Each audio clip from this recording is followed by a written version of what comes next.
بسم اللہ الرحمن الرحیم. ناظرین کرام السلام علیکم. پروگرام ڈیٹ اسپیشل کے ساتھ میں ہوں آپ کا میزبان کاشف سلیمان. آج ہم ملکی صورتحال کے اوپر جن کا نقطہ نظر جانیں گے. آج کے ہماری جو مہمان شخصیت ہیں مرکزی جمعیت اہل حدیث کے امیر سینیٹر پروفیسر ساجد میر. میر صاحب آپ کو پروگرام میں خوش آمدید کہتے ہیں. مہربانی. اچھا میر صاحب یہ بتائیے گا کہ ملکی سیاست کے اوپر آپ کی گہری نظر ہے. ایوان بالا میں آپ بڑے عرصے سے ہیں. پاکستان کے اندر اس وقت جو سیاسی تناؤ نظر آ رہا ہے اس کی کیا وجہ دیکھتے ہیں؟ بسم اللہ الرحمن الرحیم. سب سے پہلے میں کاشف سلیمان صاحب آپ کا اور نیوز چینل اور اسی طرح لاہور رنگ کا شکریہ ادا کرنا چاہتا ہوں آج کی اس ملاقات کے لیے، مجلس کے لیے. پاکستان کی سیاست کی اگر میں کہہ دوں کہ بنیادی بیماری اس وقت موجودہ حکومت اور خاص طور پہ وزیر اعظم صاحب ہیں تو میں سمجھتا ہوں غلط نہیں ہوا. سیاست میں اختلافات بھی ہوتے ہیں، مخاصمت تک بھی بعض اوقات وہ اختلافات پہنچ جاتے ہیں، لیکن دشمنی تک نہیں پہنچنے چاہیے اور انتقام تک نہیں جانے چاہیے. تو یہ جو تناؤ ہے اس کی بنیادی وجہ یہی ہے کہ انہوں نے ایک نعرہ جو بلند کیا تھا احتساب کا، اس کی آڑ میں کہوں گا کہ اس کی آڑ میں انہوں نے جو سیاست میں پاکستانی سیاست میں دوسری جانب لوگ کھڑے ہیں جتنے بھی، ان کا اپنے تئیں اپنی دانش میں گھیرا تنگ کرتے کرتے نوبت جہاں تک پہنچا دی ہے کہ قرینے سے بات کرنا اور اختلاف کو اختلاف کی حد تک رکھنا وہ بھی ممکن نہیں رہا. خاص طور پہ جو انہوں نے یہ رویہ اختیار کیا کہ قومی مسائل جو ہیں، کشمیر جیسا مسئلہ، پاکستان کی معیشت جیسا مسئلہ اور جتنے بھی بنیادی مسائل ہیں، ان میں بھی وہ اپوزیشن کے جو ذمہ دار ہیں، لیڈر ہیں، ان کو کنسلٹ کرنا، ان کا ان پٹ لینا یہ تو دور کی بات ہے، ان کی طرف دیکھنا بھی گوارا نہیں کرتے اور ان سے بات کرنا بھی پسند نہیں کرتے.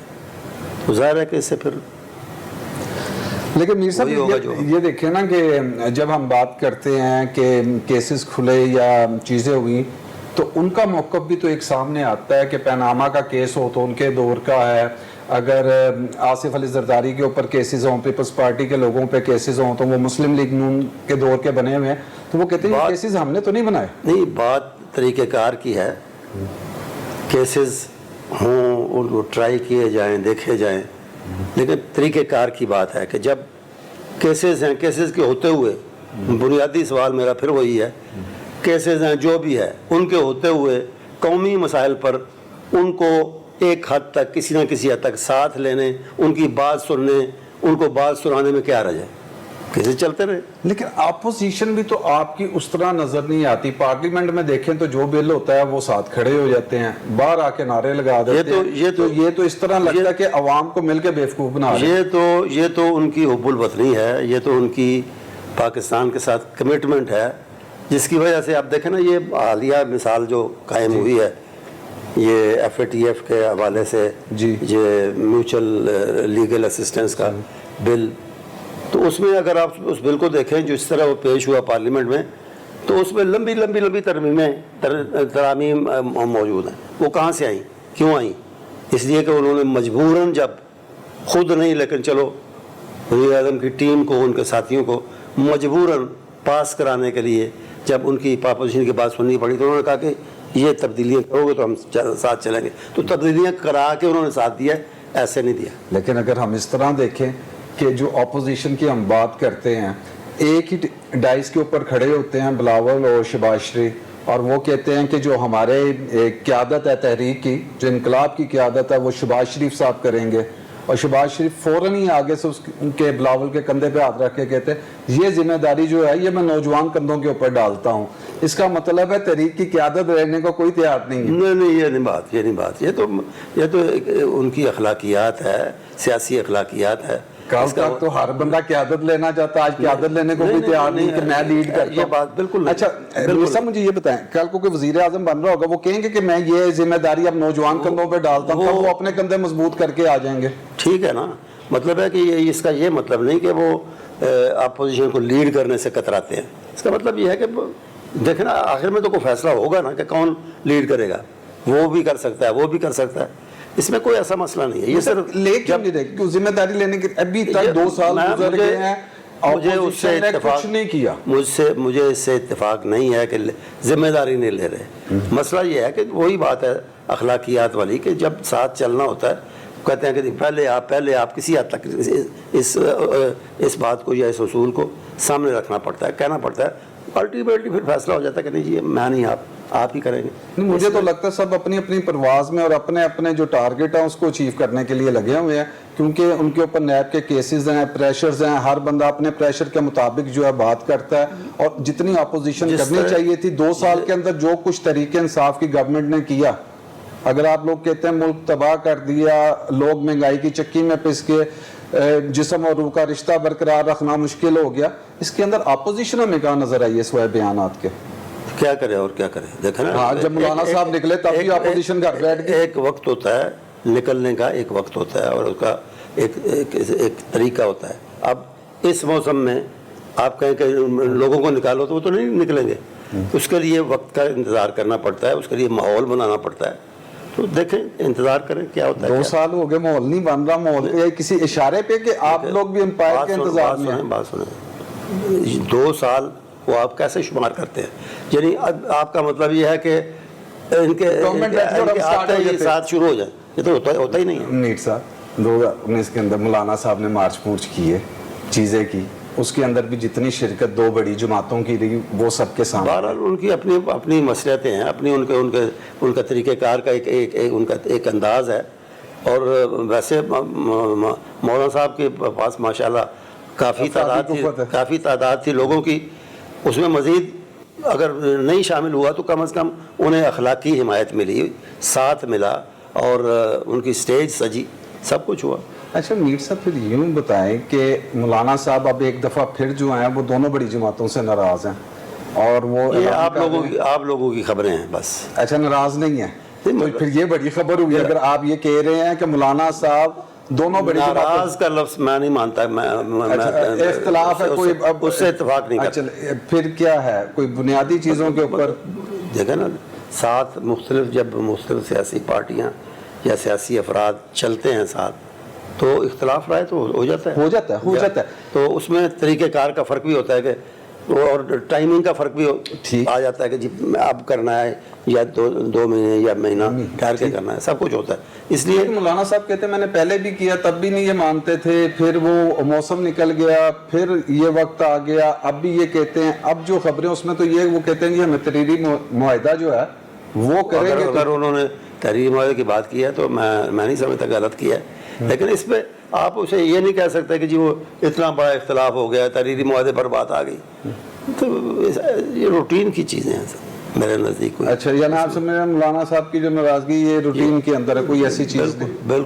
بالکل ایسا ہی ہے. تو یہ جو اے پی سی اب ہونے جا رہی ہے, جو جس کا ذکر کر رہے ہیں, اس پہ بھی جو اپوزیشن کی جماعتیں ہیں یہ ایک پیج پہ نظر نہیں آتی. جب ہوگی تو سامنے آ جائے گی ہر چیز. اچھا جو پہلے اے پی سی ہوئی ان سے کیا حاصل ہوا جو اس اے پی سی سے حاصل ہو جائے گا؟ تو کیا آپ سمجھتے ہیں حاصل یہ ہونا چاہیے کہ فوراً ان کو کان سے پکڑ کر کھینچ کے نیچے اتار دیا جائے حکومت سے؟ یہ نہیں ہوتا. اے پی سی کا مطلب یہ ہے کہ ایک چیز پہ صورتحال پہ اتفاق رائے ہوتا ہے, اور اس کے ساتھ لائے عمل بھی بعض اوقات بن جاتا ہے کہ ہم نے اس صورتحال کے پیش نظر کرنا کیا ہے. اس کا اس سے زیادہ مقصد نہیں, یہ تو نہیں ہوتا کہ آج اے پی سی ہوئی ہے کل اس کا مقصد بھی پورا ہو گیا. اس کے لیے تو پھر نہیں, بالکل ٹھیک کہہ رہے ہیں کہ آج اے پی سی ہوئی ہے اس کا مقصد یہ نہیں, لیکن کوئی نہ کوئی چیز, کوئی روڈ میپ آپ عوام کو دیتے ہیں کہ یہ اے پی سی کی ہے, اس کے اوپر جو ہے جو جماعتیں ہیں وہ متفق ہو گئی ہیں, ہم اس روڈ میپ کے اوپر ہیں. اس کو دیکھیں تو صحیح نا اس اے پی سی کو کہ کیا لایا عمل ہے. پہلے والوں کی روڈ میپ تو ہمیں نظر نہیں آیا کہاں پہ گیا, اپنے اپنے روڈ پہ ہیں سب. نہیں, پہلے بھی جو ہوتا رہا باقاعدہ وہ اسٹیئرنگ کمیٹی کے مسلسل اجلاس ہوتے رہے, اور وہ لائے عمل دیتے رہے کہ اب ہم نے یہ کرنا ہے, اب ہم نے یہ کرنا ہے, باقاعدہ ہوتا رہا ہے اور اب بھی ہوگا. تو اس کا مقصد یہ کان سے پکڑ کے تو اتار نہیں سکتے, بالکل ٹھیک ہے. کیونکہ اچھا مجھے یہ بتائیں کہ جو اپوزیشن ہے وہ ایک سلیکٹڈ کی بات کرتی ہے اور الیکٹڈ کے جانے کا طریقہ کار تو ہمیں معلوم ہے کہ کوئی آئے تو کس طرح جاتا ہے, سلیکٹڈ آئے تو کیسے ہٹائیں گے؟ نہیں, اس کو بھی اسی طرح ہٹائیں گے عوامی جدوجہد سے اور سیاسی کوشش سے ہی ہٹائیں گے, اور کیا. تو اس کا میر صاحب آپ سمجھتے ہیں عوام میں ابھی بھی قوت برداشت ہے؟ وہ تو کسی لیڈر کے انتظار میں نا, کوئی آگے لگے گا تو قوم ساتھ لگے گی. اسی طرح تو ابھی تک تو ہمیں انجن ہی نہیں مل رہا جس کے ڈبے عوام بنے. وہ آپ اپنی بات کو دہرا رہے ہیں, مجھے بھی اپنی بات دہرانی پڑے گی, اس کا کوئی فائدہ نہیں ہے. مطلب یہ ہے کہ انجن تو نظر آ رہے ہیں, اب یہ ہے کہ انہوں نے کس طرح اپنی قوت کو مجتمع کرنا ہے, کس طرح اکٹھا کرنا ہے اور کس طرح چلنا ہے, اس کا APC میں فیصلہ ہو جائے گا. آپ کو لگتا ہے یہ سب کٹھے ہو جائیں گے؟ یہ کوئی ایسا اختلاف نہیں ہے, مولانا صاحب, پیپلز پارٹی, مسلم لیگ نون, یہ ایک ہی پلیٹ فارم پہ نظر آئے گا؟ یہ اس طرح کا جب سیاسی ماحول ہو یا اختلافات ہوں تو اس کا ایک طریقہ یہی ہوتا ہے کہ منیمم ایجنڈے پہ لوگ اکٹھے ٹھیک. تو منیمم ایجنڈے پہ اکٹھے ہو جائیں گے, باقی اختلافات اپنی جگہ پر. ہم دیکھتے ہیں اس حکومت کے اگینسٹ جو مذہبی جماعتیں ہیں وہ بھی آواز بلند کر رہی ہیں, وہ جماعت اسلامی ہو, JUP ہو یا دیگر کوئی بھی جماعتیں ہیں مذہبی, وہ بھی اپنی بات. یہ الگ الگ پرواز کی جگہ ایک ہی پلیٹ فارم سے کیوں نہیں؟ پلیٹ فارم بنتے ہیں نا, انشاءاللہ بنے گا. MMA بنایا تھا, کیا ہے آج کل؟ آپ کا مطلب یہ ہے کہ ایک پلیٹ فارم بنے تو پاکستان میں مستقل اس کو حیثیت دے دیجیے, کبھی نہیں ایسا ہوتا, کبھی نہیں. اس کا مطلب MMA جو بحال ہوا تھا دوبارہ وہ صرف انتخابات کے لیے تھا؟ اسلامی جو شاعر ہیں یا اسلامی ویلیوز جو ہیں, یہ ان کے دفاع کے لیے مین ہدف تو اس کا یہ تھا. انتخاب اس کا ایک حصہ تھے, انتخاب بذات خود مقصد نہیں تھے. MMA اس وقت فعال ہے؟ نہیں, اس وقت فعال نہیں ہے. تو آئندہ انتخابات میں پھر فعال ہوگی؟ نہیں, کوئی ضروری نہیں کہ وہ فعال ہو, کوئی اور اس کی جگہ اتحاد آ سکتا ہے جس میں دینی اور سیاسی جماعتیں اکٹھی ہوں, یہ بھی ممکن ہے. ناظرین وقت ہوا ایک بریک کا, ہمارے ساتھ رہیے گا. بریک کے بعد میر صاحب کے ساتھ گفتگو جاری رہے گی. خطے کے اندر جو صورتحال ہے خاص طور پہ کشمیر کے حوالے سے, اس کے اوپر بھی ان سے گفتگو ہوگی, اور تحریک انصاف کی حکومت کی دو سالہ کارکردگی ہے اور اس میں جو مختلف سکینڈلز ہیں اس کے حوالے سے بھی میر صاحب کا نقطہ نظر جانیں گے. ویلکم بیک ناظرین. اچھا میر صاحب یہ بتائیے گا, تحریک انصاف کی 2 سال حکومت رہی, کیسے ریٹ کرتے ہیں؟ میرے خیال میں پاکستان میں بہت کم لوگ ہوں گے سوائے ان لوگوں کے جو اس وقت کوئی مفادات اٹھا رہے ہیں, جو یہ کہہ سکیں کہ یہ حکومت کسی بھی حوالے سے کامیاب یا عوام کے فائدے میں رہی ہے. اس میں عوام کی مشکلات بڑی ہیں, مہنگائی اور ہر چیز کی گرانی, اور اس کے ساتھ ساتھ چیزوں کی کمیابی, پیٹرول جیسی جو ضرورت ہے یا چینی ہے یا آٹا ہے, بنیادی جو ضروریات ہیں ان کی کمیابی بھی اور گرانی بھی, اور ان کے بارے میں طرح طرح کی باتیں, اسکینڈل بھی سامنے آتے رہے, اور خود حکومت نے تسلیم کیا ہے کہ ہم ایک مافیا کے نرغے میں ہیں, لیکن اس مافیا کو کنٹرول کرنے میں ناکام رہے. پیٹرول کی آپ مثال لیں, پیٹرول سستا ہوا تو غائب ہو گیا, اور اس کے بعد یکدم 25 روپے لیٹر بڑھایا گیا تو وہ ملنا شروع ہو گیا, اور اس کا فائدہ کسے پہنچا؟ چند لوگوں کو, چند ڈیلرز کو, اور اس کے ساتھ ہائی اپ جو اوپر کی گدیوں پہ لوگ بعض بیٹھے ان کو فائدہ ہوا, اور عوام جو ہے پس کر رہ گئے. یہ ایک مثال. اسی طرح چینی کی ہے, اسی طرح آٹے کی ہے. اب آٹا جو ہے وہ آج تک پاکستان میں ایسا نہیں ہوا کسی حکومت کے دور میں, ناکام ترین بدترین حکومت کے دور میں, عامروں کے دور میں, جمہوریت کے کسی بھی, یا نام نہاد جمہوریت یا اصل جمہوریت, جو بھی دور گزرے ہیں ان میں کبھی ایسا نہیں ہوا کہ ادھر گندم کی فصل آئی اور ادھر اس کے ریٹ بڑھنے شروع ہو گئے. پہلی مرتبہ پاکستان کی تاریخ میں یہ ہوا ہے, اور یہ میں سمجھتا ہوں کہ بیڈ گورننس کی ناکامی کی ایک مثال ہے, اور ان کی ناکامی جو ہے اسے عیاں ہوتی ہے. تو عوام تو بڑے بیچارے بڑے پریشان ہیں. اس سے پہلے بھی مہنگائی کے دور آتے رہے ہیں, مشکلات کے دور آتے رہے ہیں, لیکن میں سمجھتا ہوں کہ پاکستان کے عوام اس وقت اپنے بدترین وقت سے بدترین دور سے گزر رہے ہیں. اچھا میر صاحب, اس کی کیا وجہ دیکھتے ہیں؟ آیا حکومت کی نا تجربے کاری ہے یا نا اہلی ہے؟ دونوں باتیں نا، دونوں باتیں دیکھیں نا آپ کہ کہتے ہیں جی 22 سالہ سیاسی جدوجہد کے بعد، 22 سال ہیں، یہ جتنے بھی سال ہیں، جتنے بھی آپ انہوں کہنے 5-7 سال تو ہمارے سامنے ہیں، باقی پتہ نہیں کہاں 96 سے شروع ہوا، پہلے کہاں کرتے رہے جدوجہد، وہ وہی جانتے ہیں۔ بہرحال جتنے بھی سال ہیں، اس عرصے میں جتنے دعوے تھے اور جتنی دوسروں پر تنقیدیں تھیں، اس کی روشنی میں ان کے پاس ایک مضبوط ٹیم ہونی چاہیے تھی جو معیشت کو بھی سمجھتی، سیاست کو بھی سمجھتی، استحکام بھی لاتی ہے اور معاشی طور پر بھی ملک کو آگے لے کے جاتی، اس کے مسائل حل کرتی، عوام کے مسائل حل کرتی، ٹیم ہونی چاہیے تھی۔ بس ایک آدمی کا ایک تاثر بنایا وہ تھا جس کا نام اسد عمر ہے، برسر اقتدار آنے سے پہلے کہ وہ آئے گا اور وہ اب جادو کی چھڑی سے معیشت کو اور ہر چیز کو ٹھیک کر دے گا اور مہنگائی اور ہر چیز کنٹرول میں آئے گا۔ وہ اس کی ناکامی چند مہینوں میں سامنے آ گئی اور پھر اسے تبدیل بھی کرنا پڑا، کسی پریشر پر ہوا یا ناکامی کی وجہ سے یا دونوں فیکٹر تھے۔ بہرحال اس کے بعد امپورٹڈ ٹیم ہے ہم ان کے پاس، اور جن کو پاکستان کے عوام کے مسائل کے ساتھ کوئی تعلق نہیں ہے، جن کو کوئی فکر نہیں ہے کہ عوام کی حالت کیا ہے اور کس طرف وہ جا رہے ہیں۔ تو یہ صورتحال ہے۔ اچھا، اس کے اندر جو لوگ آئے اور ان کو وہ شفٹ کرتے رہے، مختلف وزارتوں کے اوپر لوگ شفٹ ہوئے، جس طرح آپ نے کہا کہ اس حوالے سے کپتان کا کہنا تو یہ ہے کہ کپتان کو پتا ہوتا ہے کہ کس پلیئر کو کہاں کھلانا ہے اور کس نمبر پہ کھلانا ہے، تو آپ دیکھ رہے ہیں کہ کپتانی کے جو نتائج ملے ان سے تو یہی پتہ چلتا ہے کہ کپتان کو کچھ پتا نہیں، کپتان کو کچھ پتا نہیں ہے۔ اچھا، یہ جو آٹے چینی کے اسکینڈل بھی آ رہے ہیں اور اس حکومت نے کہا جی ہم مافیا کو کنٹرول کریں گے، ان کو پکڑیں گے، تو اب تک ان کی کارکردگی مافیاز کے حوالے سے کیا ہے؟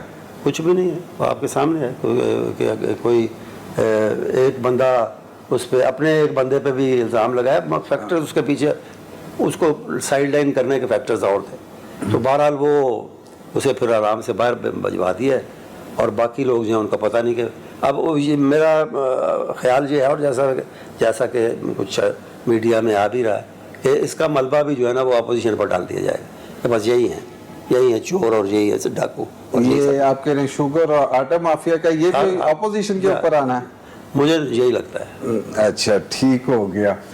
اچھا، اس کے ساتھ مجھے یہ بتائیں کہ یہ جو تحریک انصاف ہے، اب اس کو 2 سال ہو چلے، کوئی مڈ ٹرم کے دیکھتے ہیں، کوئی ہے مطالبہ ان کا کہ آپ خود ہی چاہتے ہیں کہ خان صاحب خود ہی اتریں اور وہ چلے جائیں گے؟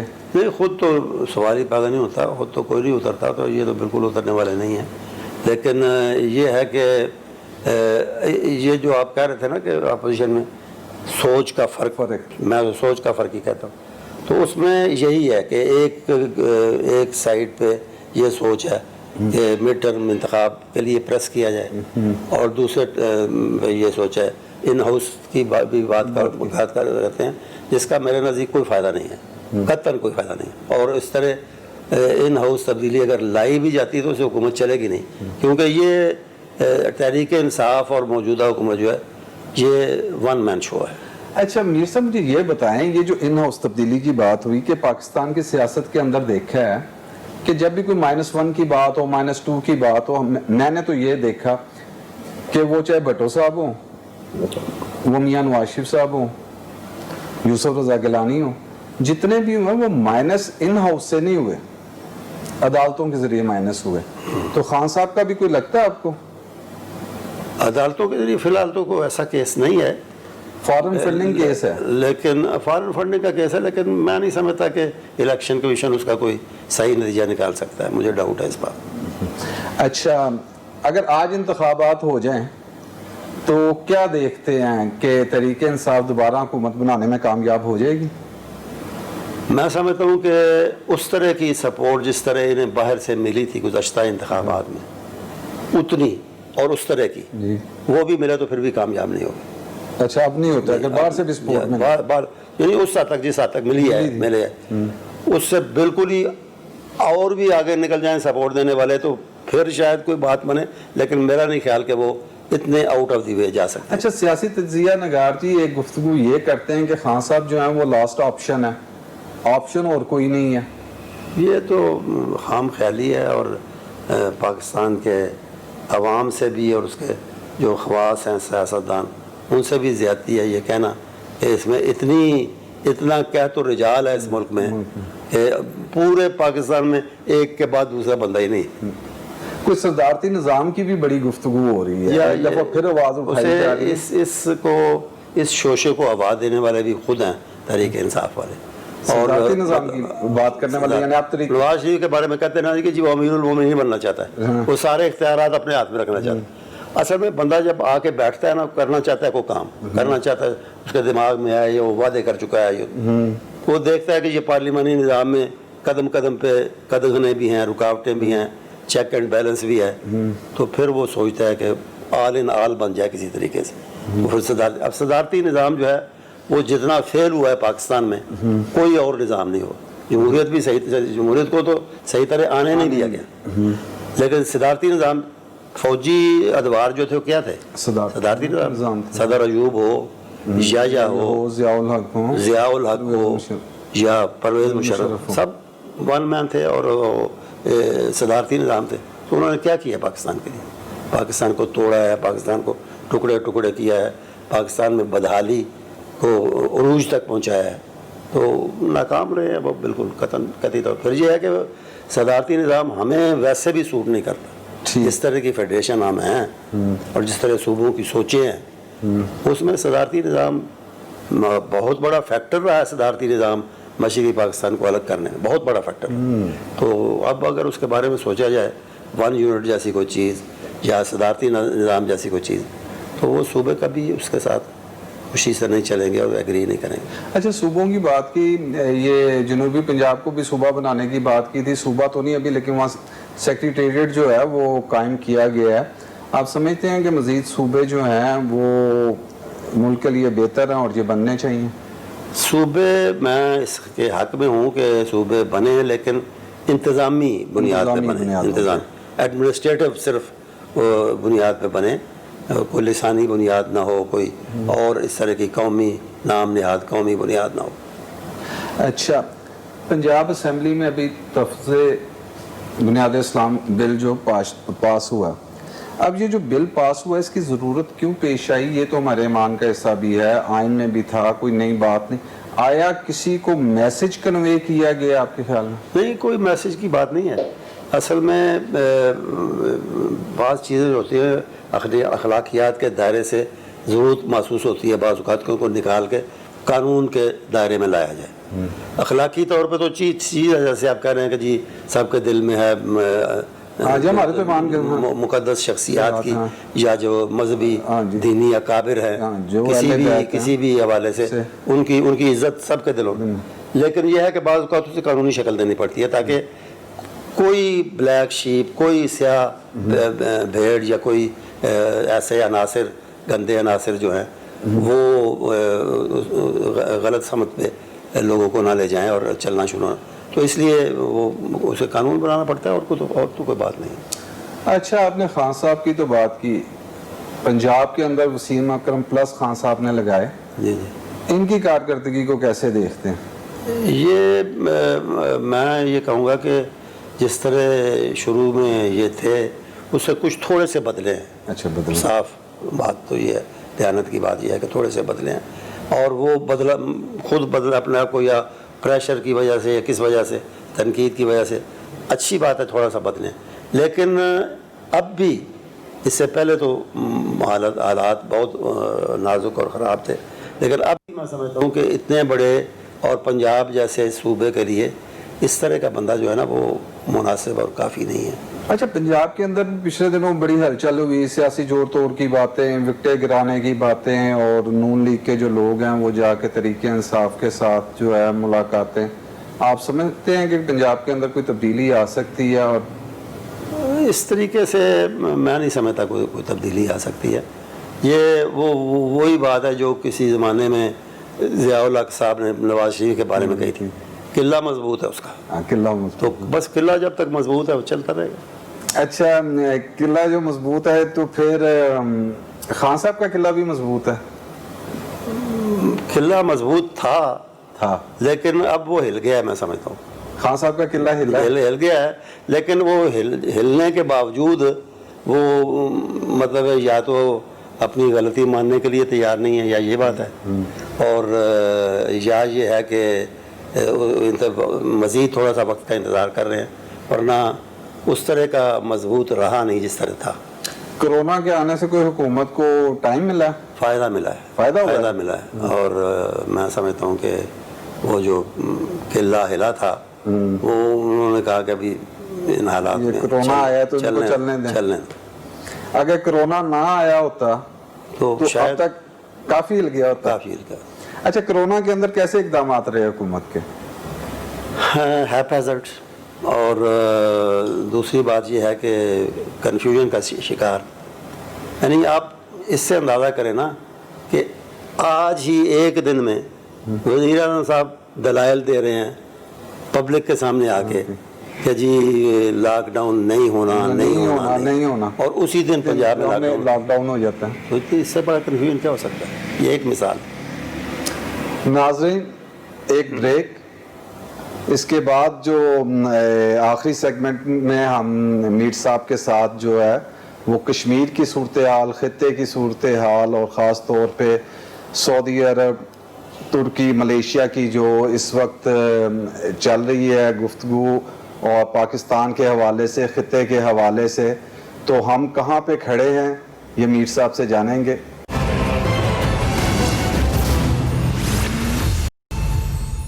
ویلکم بیک ناظرین۔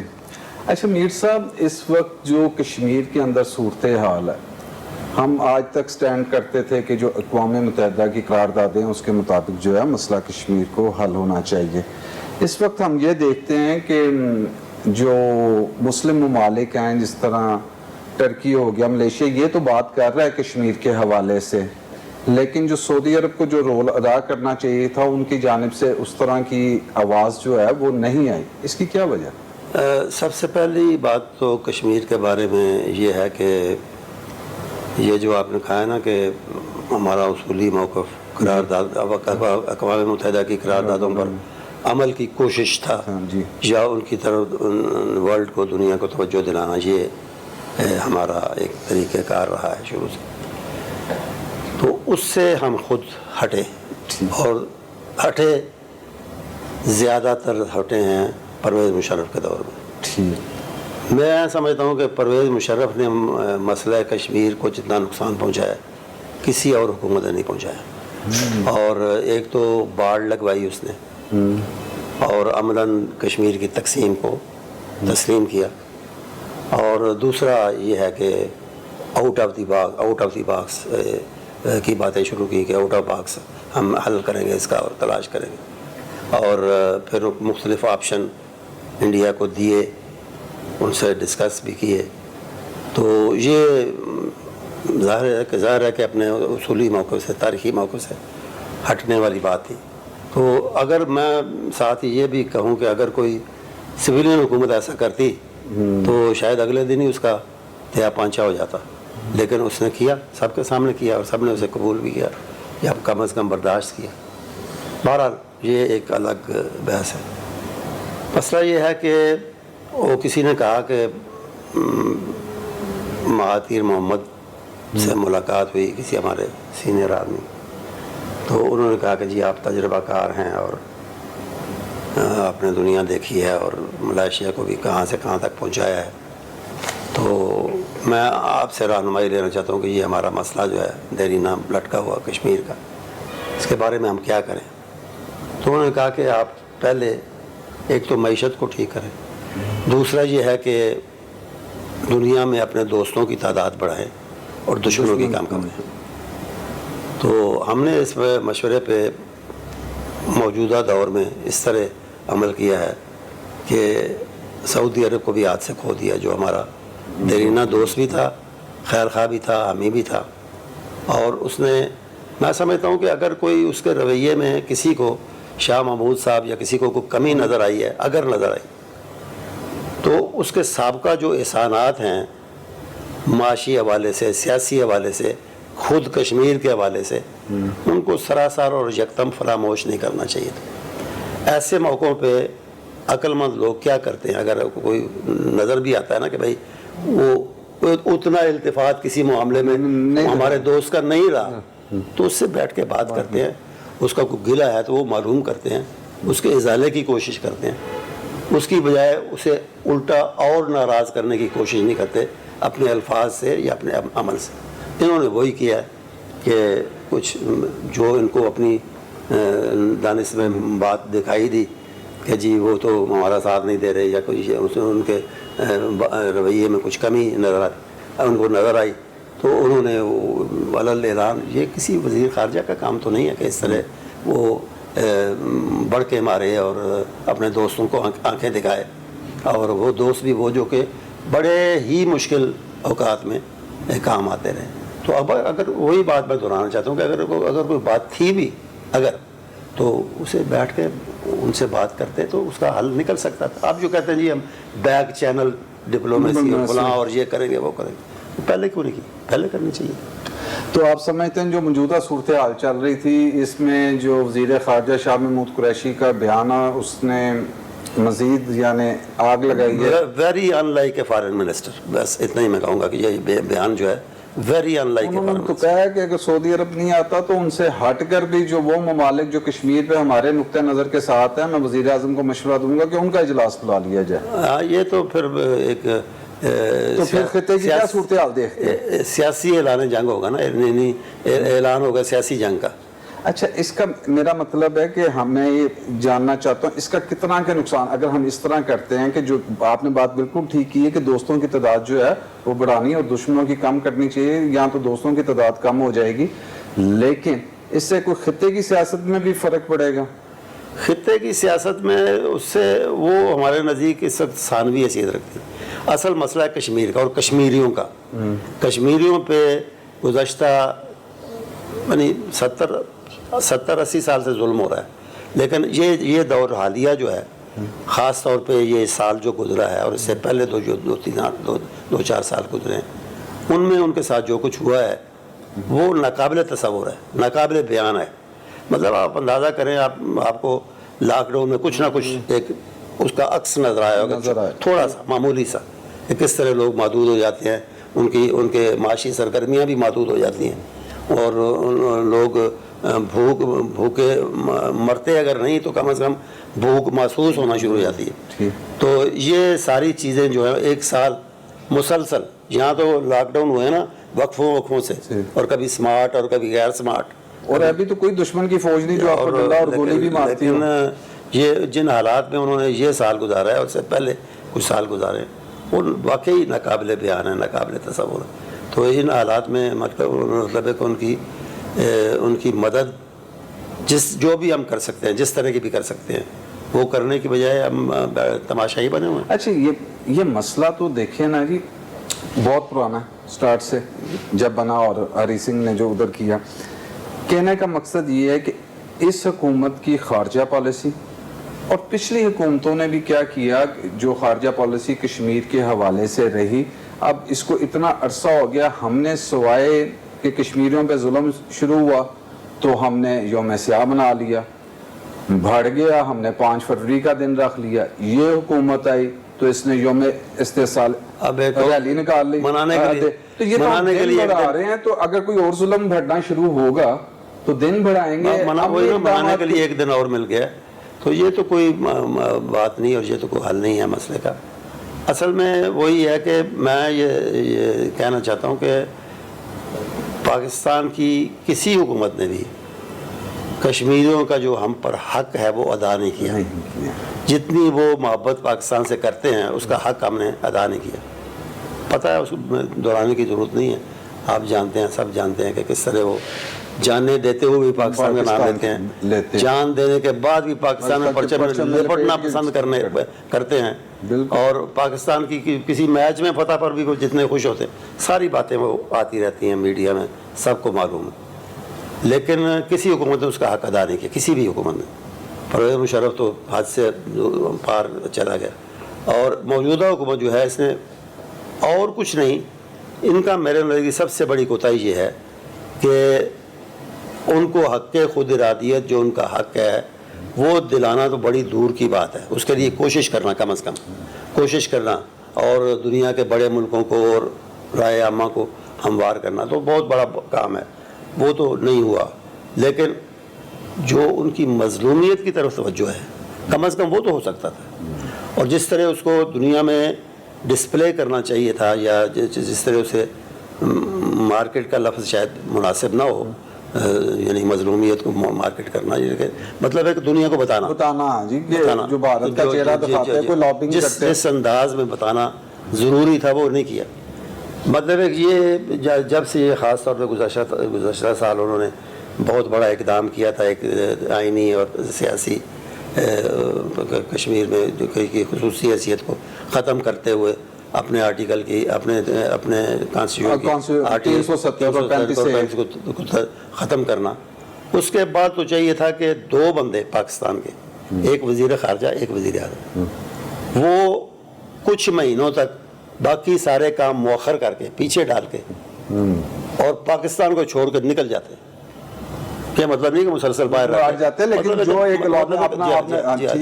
مطلب ہے کہ یہ اتنے بڑے پیمانے پر ہونے والا کام تھا، اور اس کے لیے ماحول ایسا میسر آیا تھا کہ اس سے فائدہ اٹھانا چاہیے تھا، جو نہیں اٹھایا گیا، بہت بڑی نہیں۔ تو آپ سمجھیں پھر یہ خارجہ پالیسی کی ناکامی ہے کہ بیرون ممالک میں غیر مسلم ممالک کو ساتھ لینا تو دور کی بات، ہم تو دوست ممالک مسلمان ممالک کو بھی ساتھ لا سکتے ہیں۔ کاشف صاحب پھر وہی اسی آتی ہے، جس طرح داخلی مسائل میں، داخلی معاملات میں نااہلی کا اور نا تجربہ کاری کا مظاہرہ کیا ہے، اسی طرح خارجہ معاملات میں بھی ہوا۔ تو ہم نے کشمیر کو بھی نقشے میں شامل تو کیا۔ اب اس پہ ہنسا جائے یا رویا جائے، یہ فیصلہ کرنا لیکن صرف اس میں صرف یہ ایک بات ہے، صرف ایک بات میرے ذہن میں اس کے حق میں آتی ہے، اس اقدام کے حق میں، کہ انڈیا نے چونکہ ایک نقشہ غلط جاری کیا تھا تو چلو اس کے مقابلے، لیکن یہ بڑی چھوٹی سی بات، اور یہ میں سمجھتا ہوں کہ عملاً یہ کر کے ہم نے اپنی بے بسی کا اعتراف بھی کیا ہے دنیا بھر میں، اور اس کے ساتھ کشمیریوں کے زخموں پر نمک بھی چھڑکا ہے کہ ٹھیک ہے جی ہم نے نقشے میں شامل کر لیا آپ کو، اب مار کھاتے رہیں، اب ہم برداشت کرتے رہیں، آپ ہمارے نقشے میں شامل ہیں، یہ کافی۔ اچھا میر صاحب، کیونکہ وقت ختم ہو رہا ہے، 2 چھوٹے سوال۔ نیب کی کارکردگی پاکستان میں کیسی ہے؟ اور دوسرا بھی ساتھ، میاں صاحب آپ کے پرانے دوست بھی ہیں، تعلق بھی، میاں صاحب کی کوئی واپسی کا کوئی ہے امکان، اور کیا قیادت جو ہے پاکستان کے اندر، میاں صاحب کے ساتھ کوئی رابطہ ہے آپ کا واپسی کے حوالے سے، کوئی گفتگو ہوئی؟ میرا ذاتی رابطہ نہیں ہے، میں بات صاف کرتا ہوں، میرا نہیں ہے، لیکن مجھے خبریں کچھ نہ کچھ ملتی رہتی ہیں، اور میں یہ سمجھتا ہوں کہ الٹیمیٹلی انہوں نے آنا ہی آنا ہے۔ اب اس کے لیے ایک تو صحت کے مسائل ہیں، دوسرا شاید وہ کسی موضوع وقت کا بھی انتظار کر رہے ہوں، کہا نہیں جا سکتا۔ بہت شکریہ میر صاحب۔ ناظرین کرام، آپ نے مرکزی جمعیت اہل حدیث کے امیر سینیٹر پروفیسر ساجد میر کی گفتگو سنی۔ کاشف سلیمان کو اجازت دیجیے، اللہ حافظ۔